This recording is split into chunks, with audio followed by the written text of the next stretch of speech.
चौथी जी महिला उमेदवार आसा राखी प्रभुदेसाई हांचे स्वागत करचे।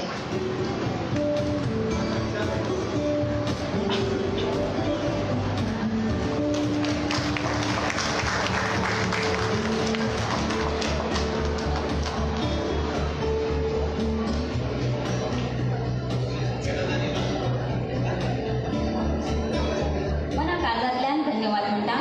आता आमचो मुख्य कार्यक्रम सुरू जाता। जी आमी मुखेल सोयरी आपयला जांचो आमी सत्कार करूंक सोदता। आयज जी महिला आसा, जी अस्तुरी आसा, तांचो आमी आयज सत्कार करूंक सोदता। अनिता रॉड्रिगीज मॅडम हांकां परतून हांव विनंती करता की तांणी सत्कार करपाक उबे रावचें आनी आमची जी आज अस्तुरी आयला तांची तुमी सत्कार करचे। पयली आसा आमची प्रचला शेखर आमोणकर, वोकल आर्टिस्ट, एक नामनेचे सिंगर। तांकां विनंती करता की तांणी येवचे। प्रचला आमोणकर।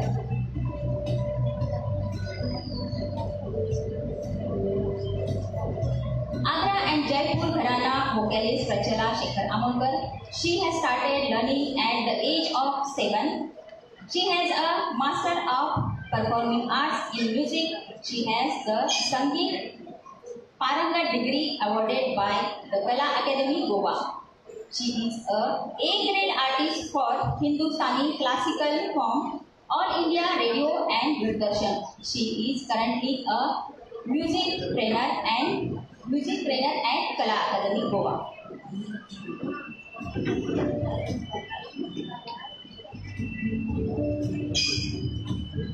प्रचला आमोणकर सगळ्यांनी टाळ्यांच्या पडद्याने स्वागत करते।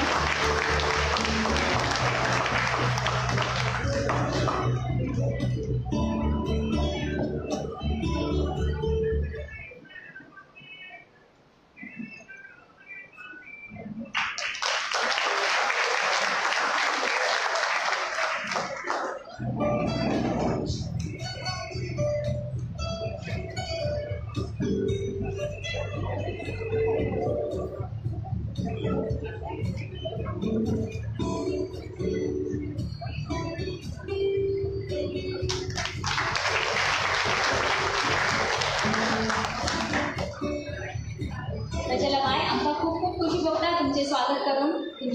तुमकां आमी विनंती करता की तुम्ही 2 उतरां उलोवची। प्रचलाबाई हांव तुमकां विनंती करता की तुम्ही 2 उतरां उलोवची।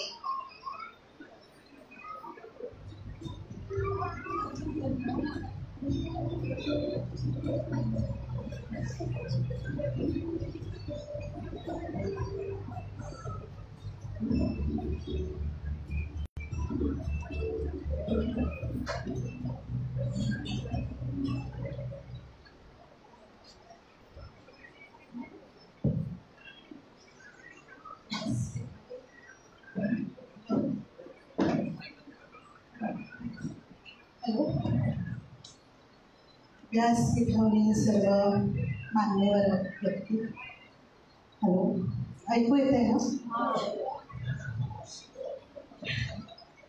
इथे जमलेल्या सगळ्या माझ्या मैत्रिणी, मला खरं एवढ्या मोठ्या जमावासमोर बोलण्याची सवय नाही आहे। हां, गाण्याची सवय आहे, पण भाषण पहिल्या वेळी करते, तर काही चूकभूल झाली तर माफ करावं। सकाळी माझ्या बहिणीचा फोन आला, मेसेज आला, सगळं अभिनंदन वगैरे झालं, मी तिला, ती मला, म्हटलं मी आज भाषण करणार आहे, तर म्हणाली हो का, तर म्हणे करशील तू, त्यात काय मोठं आहे। मी म्हटलं माझी काहीही तयारी नाही आहे। तर म्हणाली सावित्री वाच जरा गुगलवर, आणि मला विषय सापडला। मी म्हटलं माझ्या घरातच आहेत की सावित्री, मी आज त्यांच्यावर बोलेन। आणि इथेही तो आहेत बऱ्याच सावित्री, मदर टेरेसा, ज्या आपल्या मुलांसाठी धडपडणाऱ्या, ज्या मुलांनी आपल्या भारत देशासाठी काहीतरी करावं अशा त्यांच्याविषयी एम धरून असणाऱ्या, तशा माझ्याही घरात आहेत।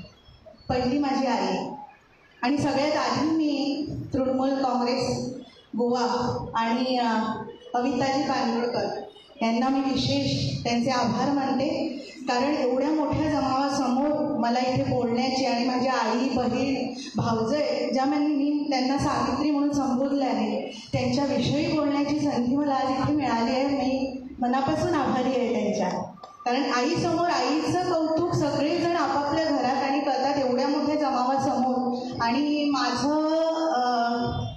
माझा प्रांत सोडून मी आईविषयी आज इथे बोलणार आहे. नाहीतर संगीत म्हटलं की आम्ही संगीताविषयी बोलतो हे ते असं बोलणं कधी नाही होत. तर आज हा दिवस आहे, मी त्यांच्याविषयी बोलणार आहे. अपार कष्ट करून आईंनी, म्हणजे प्रत्येक आई आपल्या मुलाला मोठं करत असते, तसं माझ्या आईंनी पण माझं मोठं केलं आणि एक एम दिलं की तुला तिथपर्यंत जायचं आहे, आणि ते सतत ती कोंदत राहायची मनावर की तुला हे करायचं आहे, हे करायचं आहे.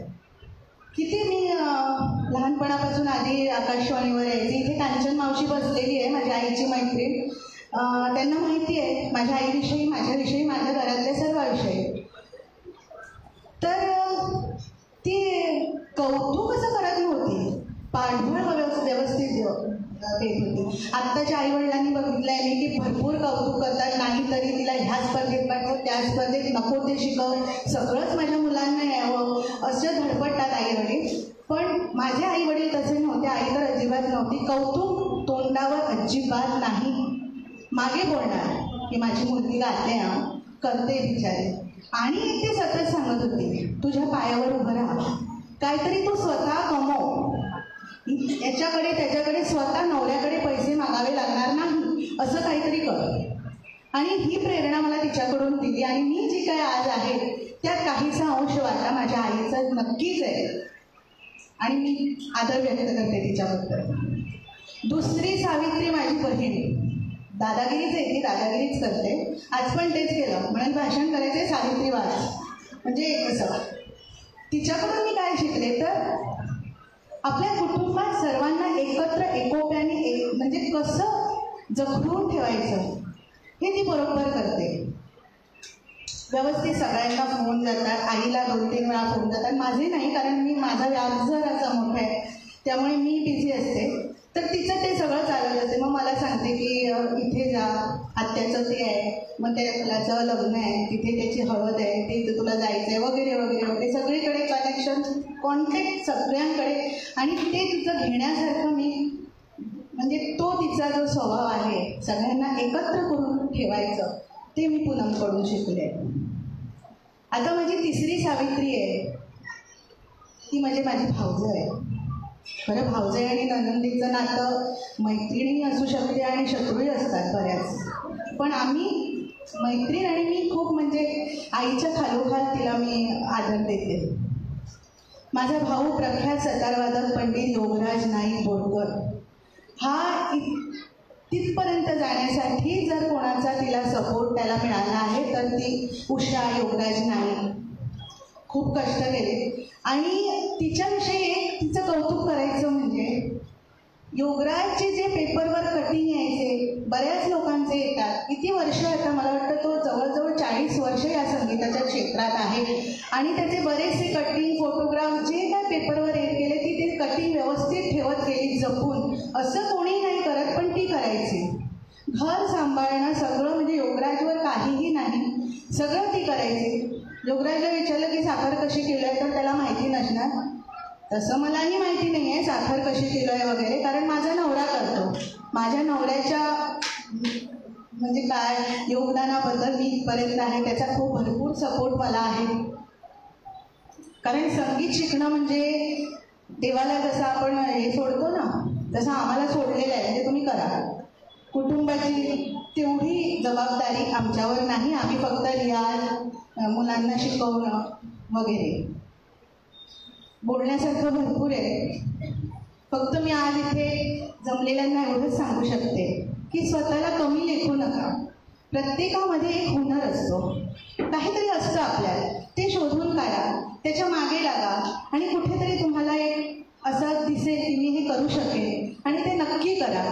कधीही आपण मी कुठेच नाही आहे असं समजू नका. परत एकदा मी तृणमूल काँग्रेस आणि आभार मानते आणि मी माझं हे भाषण संपवते. Thank you so much.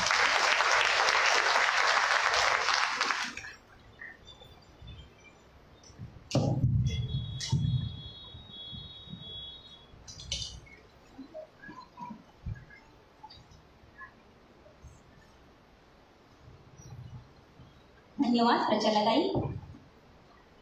Nafisa Ali आणि फेरल होतादचो आम्ही रोपटे देऊन स्वागत करता. शीतल विनंती करता की ताणे तांचे स्वागत करचे.